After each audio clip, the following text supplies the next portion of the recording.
Welcome to the Digital Desk. I'm your host, Sarah Good. If you're joining us now, hopefully you can hear us and you're going to be able to see our guests in just a minute here.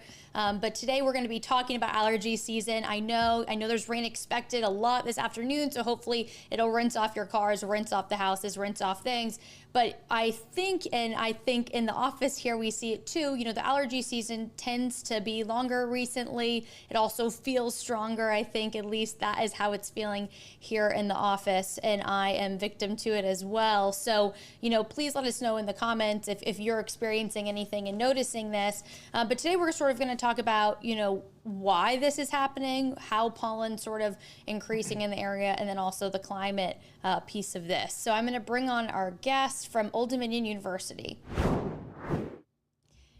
Jim Blonda, thank you so much for joining us. Yeah, sure, Sarah. Good to see you. Thank you for having me on. Absolutely.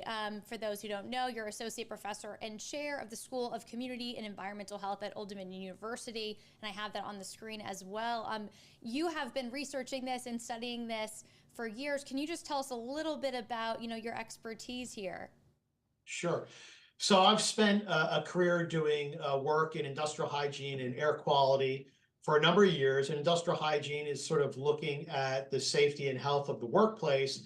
And then environmental health, another area where I've done a lot of work with air quality, is looking at community health, very broadly speaking. And honestly, in our profession, one of the things that makes it really enjoyable and interesting is, you honestly never really quite know what types of problems you're going to have to tackle. And it could be anything from like what we're talking about today, allergens and more conventional pollutants like soot from, combustion sources like diesel trucks and so on. So it's pretty wide ranging and is really important because it impacts public health significantly. One of the things about air quality that's so important is that, one of the things we all have to do is we all have to breathe. Everybody has to breathe, and you're stuck with breathing the air quality that's around you.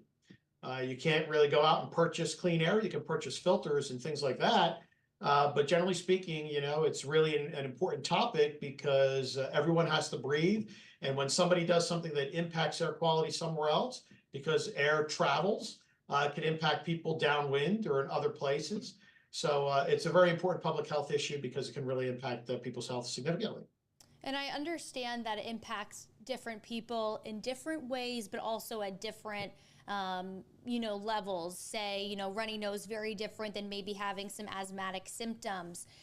Right. What are you all seeing, I guess, in terms of this allergy season in particular, or over the last couple years? It seems to be increasing, all the data that you've pointed to. Yeah. So one of the things that folks have found, for folks that have been researching this for years, which includes academics like myself, but also includes things like the USDA, the Department of Agriculture, EPA, and others. There's a lot of data out there that suggests a number of things are happening as a result of the change in climate change, the change in climate. This includes things that have been pretty well documented in the literature, such as the length of the allergy season is increasing. The duration is increasing. It's also tending to occur earlier. Our folks at the Department of Agriculture have done some very interesting studies where they have found that because of the changing climate, that a lot of plants that produce pollen, for example, actually are producing more of it. And in fact, there are some suggestions from some of the studies that the pollen that's being produced is even more allergenic than it once was. Wow. So not only is the allergy season increasing in length, it's happening earlier, we're getting more pollen, and some of those pollens may tend to be more allergenic, or may cause more allergies just because they have a higher allergen content. That's been particularly shown with certain species of trees, but it's also been shown in things like peanuts, for example. There's some suggestion that peanuts that are grown at a slightly higher temperature, which would be indicative of something we might experience with climate change, that we might even have slightly more peanut allergen in the peanuts that's occurring. So, the combination of these factors may explain some of that anecdotal experience that a lot of us have where, geez, it seems like the allergy season is getting worse. One of the other things that we've seen with the changing climate is we also don't have as consistent seasonal periods. We don't have an extended period of cold. We oftentimes have during the winter some days that tend to be rather warm. We have cycles of dry drought-like conditions combined with conditions where we can have wetter conditions. And those conditions can be not evenly spaced. You can sort of have these periods of intense rainfall, heavy rainfall, which results in a lot of flooding.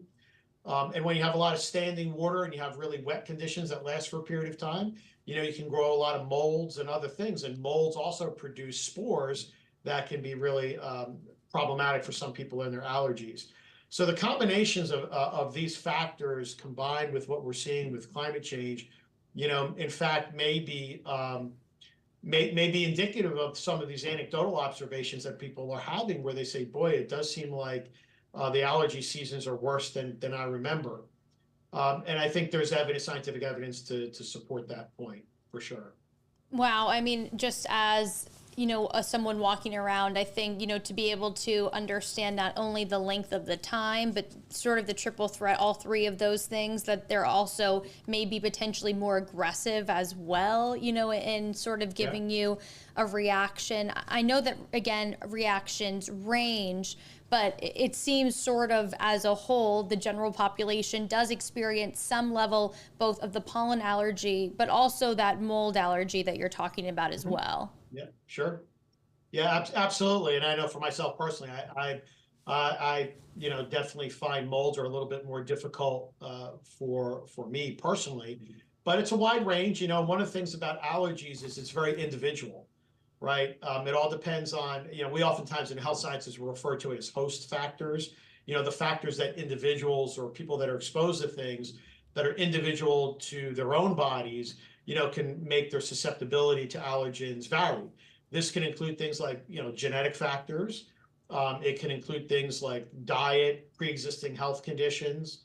For example, someone who has asthma, certainly their asthma can be aggravated by exposure to allergens and so on. It could certainly be one of their significant triggers for an asthmatic attack. But those host factors can make some people more susceptible than others. We even see some differences when it comes to air quality in general. I don't know if there's really been any studies done necessarily on allergens per se, but certainly certain airborne particles like soot and other things, or cigarette smoke, for example. We see that there's even sex differences between males and females. Women tend to be more susceptible to air pollutants, which is why we think women have a higher risk of lung cancer than men do when it comes to cigarette smoking, because of just some physiologic differences with the size and flow in the lungs and so on. So those individual host factors can have an important impact. And one of the reasons why that thinking about that can be really important when we talk about allergens is because, sometimes you can have one person who says, boy, I'm not feeling anything. There's no problem here. And yet somebody else could be, lying on the floor thinking, my God, my eyes are watering. I can't stop sneezing. And, people might question, well, geez, why is there a difference? And the reason why there could be a difference is because of those host factors, which, sometimes people that don't have allergies can be less appreciative of those that do. So, and that can play a role in terms of the way things are perceived and things that people are willing to do to make the allergies have less of an impact. For example, for myself, I'm particularly allergic to grass and pollens associated with grass. So especially the grass is earlier in the season.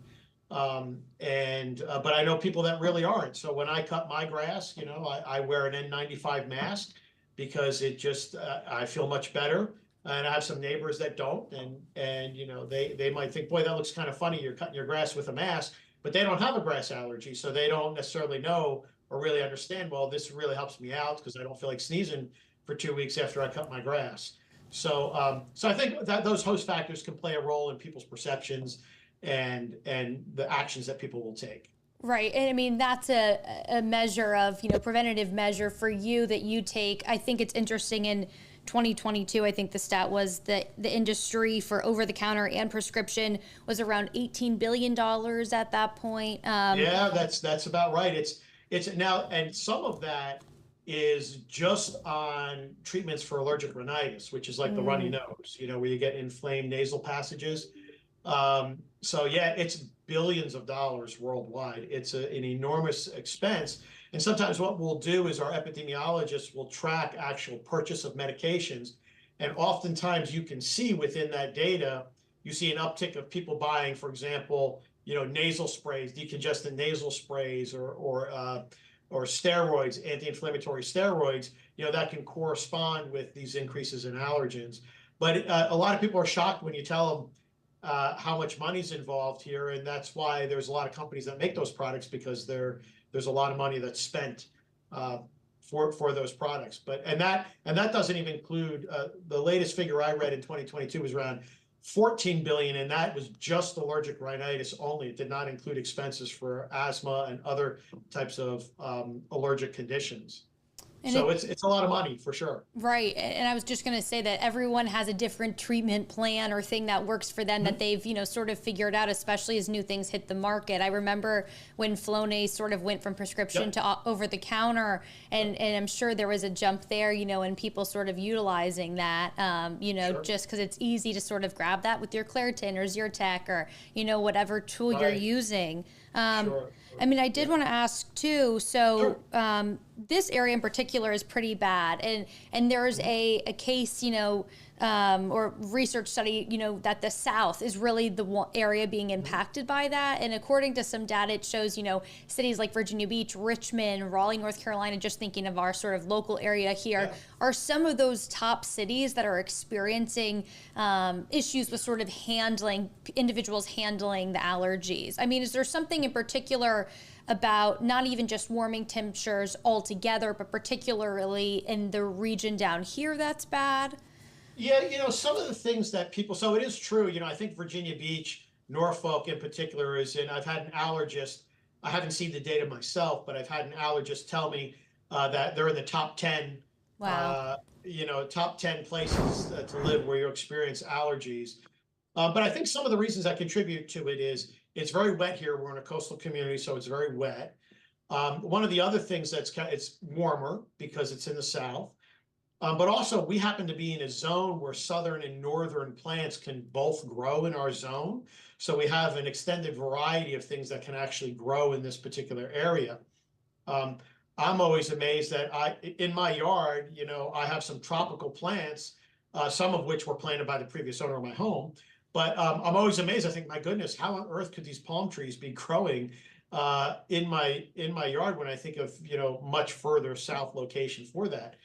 But I think that's another thing that can also possibly contribute to the variety of pollens and things that we have, is the variety of plants that are able to grow in this area. But it's also very wet and warm, and that also contributes to it. But there are problems in other places as well. Certainly molds and things, they are ubiquitous and grow everywhere. But I think the warmth, the humidity, the variety of plants that can grow here are some of the things that really contribute to us, Hampton Roads being rated pretty high in terms of prevalence and incidence of allergies. Absolutely. And, it doesn't seem obviously that we're reversing any effects of climate change yet. So, I mean, the data shows, and to your point, this is only going to get worse, truly. I mean, over the next few years. Is that something where there's been any exponential growth? Is it still just sort of taking its time increasing? I mean, what are you all seeing? So what some of the data shows is a very clear extension of the range of things that normally occur in much warmer environments, extending their range and showing up in places where you wouldn't expect them. There's been some discussion in the plant biology, botany community about that, and I think they've seen that certain plants that will grow here that maybe wouldn't have grown here, 10, 15, 20 years ago. But I'll tell you the truth, the really eye-catching thing that people tend to research with the increase in range is looking at infectious disease vectors. I mean, we're seeing some diseases that we have dengue fever now. We're seeing some cases of dengue fever in Florida. There's certain cases of Chagas that we may see, bugs that normally carry Chagas in Central America, see them in southern Texas. And some of this is because of that change in the range and temperatures, which is allowing bugs. But this is also true not only, even though the infectious disease gets more press in that regard, I think our plant biology community would probably tell you that we're seeing plants here that are now growing and moving because of these changing temperatures, that we're seeing across the globe. So I'm sure we are having plants. Even on, my own personal scale, having palm trees. I have a plant, a quarter-line plant that's native to Hawaii that I thought would die over the winter, and sure enough, it's come back this spring. And I think, my goodness, how could that be? Because our winter was really so mild. So yeah, I think if you looked into the data, you would probably find that climate change is certainly contributing to that increase in range for all kinds of plant species. And then the consequent knock-on effect is, those types of allergens then now impacting people and their allergies. And I think this is in your expertise as well, but with the warmer temperatures and climate change also has come a greater number of wildfires. And that seems to be something that has impacted everyone, obviously, across the country, if not the globe. I remember even being out west and having those fires coming down from California. And then even just last year, we had those fires, those winds even from Canada coming down. And it was very dark and gloomy here, so many miles away. And then we just had them out west in Virginia and in North Carolina. Yeah, so we have done, my research group has done a bit of work on wildfires, and that is absolutely true. You'll actually see that with the changing climate, the incidence and not only the occurrence, but also the magnitude of wildfires is actually increasing significantly. The amount of acres burned it's more than a linear growth. I don't know if you could quite say it's exponential, but it's definitely increased substantially. And part of that reason is with climate change, you have these cycles of drought and wetness. But when you're in a cycle of drought, the ground is certainly a lot more able to sustain a fire that can become a wildfire. Matter of fact, I was just going up to a meeting in DC a week and a half ago, and our train had to stop for 2 hours because there was a wildfire in the way. They had to wait for the fire department to put the fire out so the train could get by. But they are increasing. Interestingly, we did a study that we published last year, which found really interesting results. So we looked at the Dismal Swamp wildfires in North Carolina in 2008 and 2011, and we looked at the respiratory function, the peak flow functions for people with asthma or allergic rhinitis. And of course, a lot of these patients had both allergic rhinitis and asthma, but we looked at their peak flow measures, which is when they blow into a tube and you measure, how much air they're blowing out. And interestingly, we found that with the Dismal Swamp wildfires, that folks who were asthmatic still were seeing a noticeable decrease in their peak flow, which is how much air they can breathe out, up to about a year after the fire was out, which was this sort of delayed response, which we found very interesting. Now, it seemed to resolve itself after a year, but we were surprised that these wildfires, which lasted for several weeks, but people continued to have a detectable decrease in their peak flow values for months after the fire had been put out. And there's some thinking that, and this is what we don't have evidence to support this, but this is what we're postulating, and we love to study to see if we could prove it. We're postulating that when you have a wildfire that's occurring, wildfires don't burn like a combustion system in like an industrial plant, an industrial boiler. That you may have lots of smoke that's generated because you have relatively poor combustion characteristics. But the consequence of that is when you're burning a wildfire, what you're doing is you're burning leaves, you're burning vegetative material that doesn't completely burn. So you're getting stuff that's getting airborne that's not completely incinerated. But what happens is, and if you actually look at air samples, you actually find a lot of plant material, including a lot of allergens in those wildfires. And if people are exposed to allergens, that means they can get sensitized to it, which means they can get these delayed responses to it. So we think, and we hope to do more studies to confirm what we're postulating, is that, in fact, wildfires themselves may be a significant contributor to increased allergic symptoms just because you're releasing all of that vegetative material into the air, because the smoke is going to contain not just carbon, but it's going to contain a lot of allergens that are existing in those plants that are burning. So yeah, so we've done a fair bit of work on that, and that was one of the most interesting findings that we found. We didn't expect. We thought, wildfire ends, the wildfire gets put out, whether it gets put out by a fire department or whether it gets put out because a hurricane comes through. But that, within a week or two or a few weeks, that, people would sort of recover. And we found that it took much longer than that Wow. for people with asthma. Yeah, I We mean, were that's looking. quite an impact. I mean, just thinking about what you visualize, I think you see that the smoke is gone, or you get a clear air data, and you sort of feel like you're, for back of a lot of, in the clear or something. You don't Yeah. really think that it sits in you unless maybe, of course, if you actually, had some sort of issue directly related to the fire. But that's, Right. wow, that's unbelievable that it would sort of remain in your lungs or remain sort of an issue for that long. I know that you all are still studying it, but if that finding is backed up, that's quite significant. Yeah, absolutely. And it could be that even if your lungs clear the particles, that it's sensitized or provoked your immune system so that you keep having these allergic reactions. Because remember, allergies are a function of your immune response.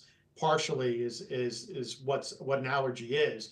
So it could be that even if your lungs clear the particles that you breathe in, you've sort of sensitized your immune system and provoked your immune system to give you that allergic response. And once you get sensitized, you can then have those symptoms at much lower exposures in the future.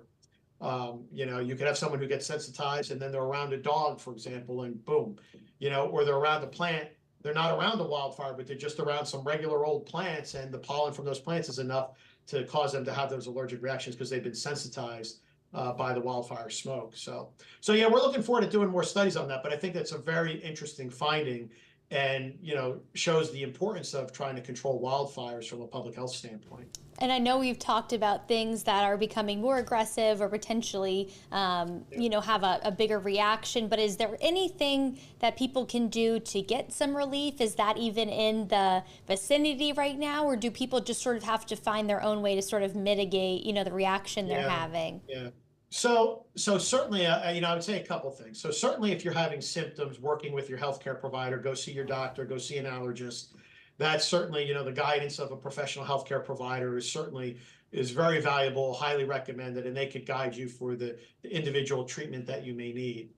On a very broad scale, one could argue that we all have, in this country, we all have the opportunity to vote, and we should support government policies that try to address climate change or try to address issues that are contributing to these particular factors. So that's, very, 50,000 foot level. One could make those arguments. I think on our individual level, there are some things you could do. I mean, I mentioned for me that like I wear an N95 mask when I cut my grass. It does appear to, not that I've done some kind of scientific study on myself, I just know anecdotally it does appear to be helpful.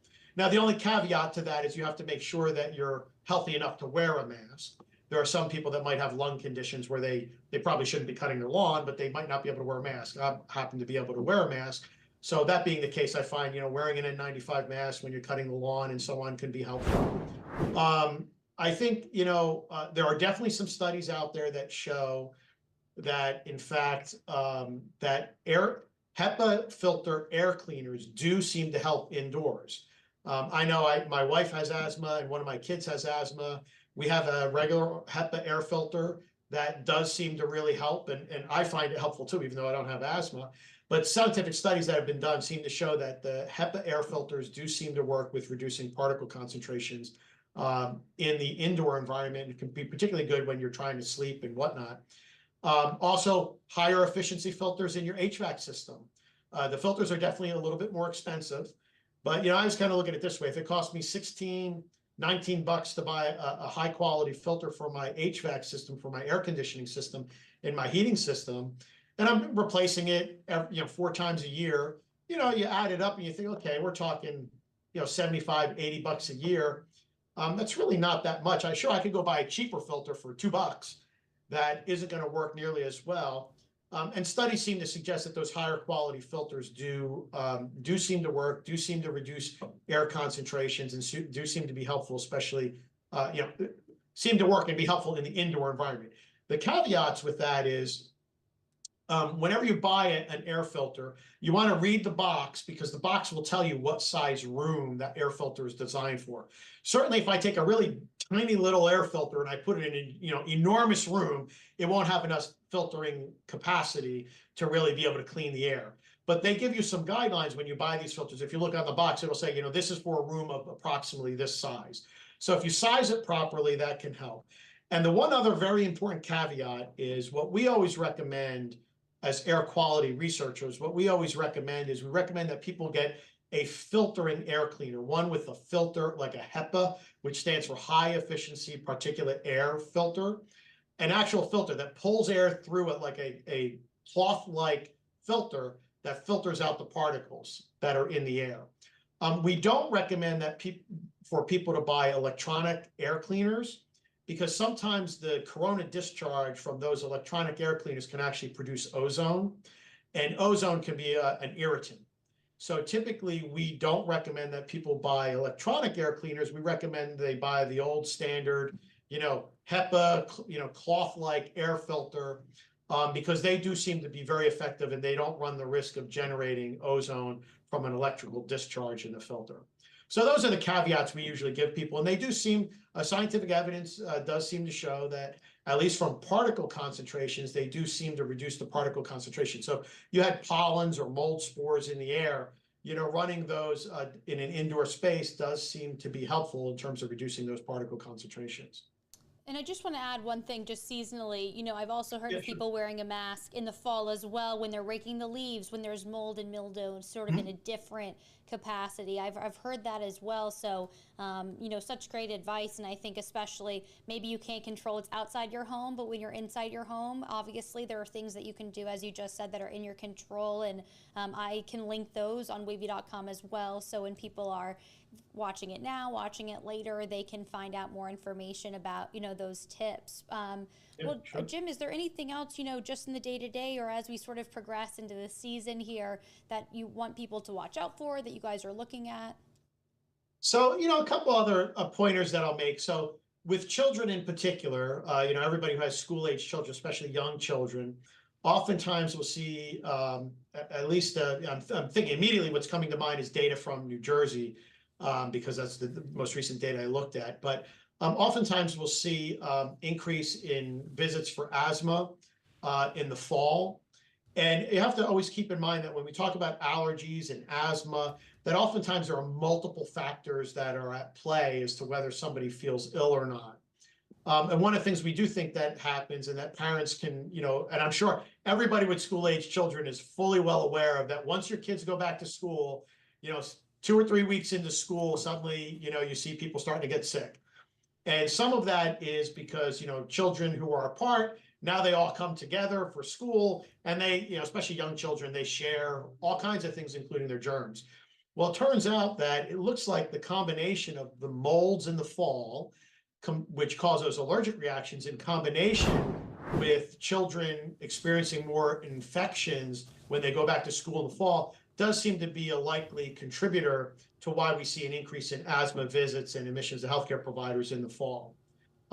So that's just another little added tidbit for folks to be aware of, is that, especially when it comes to asthma and allergic rhinitis, there are, multiple factors that can be at play.